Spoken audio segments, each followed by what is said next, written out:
Hello अस्सलामु अलैकुम व रहमतुल्लाहि व बरकातुहू। हामिदन व मुसल्लियन अम्मा बाद, फअऊज़ु बिल्लाहि मिनश शैतानिर रजीम। बिस्मिल्लाहिर रहमानिर रहीम। व इज़ल मौऊदतु सुइलत बिअय्यि ज़ंबिन क़ुतिलत। सदक़ल्लाहुल अज़ीम। My dear brothers and sisters, my name is Afia Haider, studying in class Al-Masania.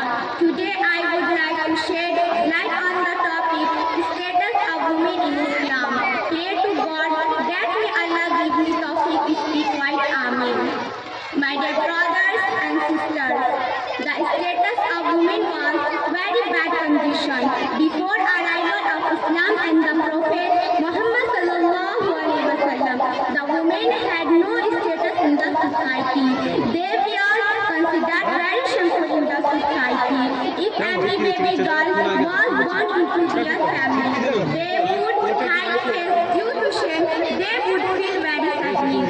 As Almighty Allah mentions their surah An-Nahl, وَإِذَا بُشِّرَ أَحَدُهُم بِالْأُنثَىٰ ظَلَّ وَجْهُهُ مُسْوَدًّا وَهُوَ كَظِيمٌ. And when any one of them was informed the birth of a girl, his face became dark and he shook in body.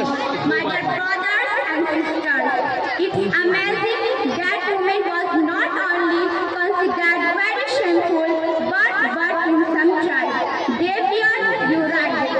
As Almighty Allah subhanahu wa ta'ala says in Surah Al-Takwir, وَإِذَا الْمَوْءُودَةُ سُئِلَتْ بِأَيِّ ذَنبٍ قُتِلَتْ.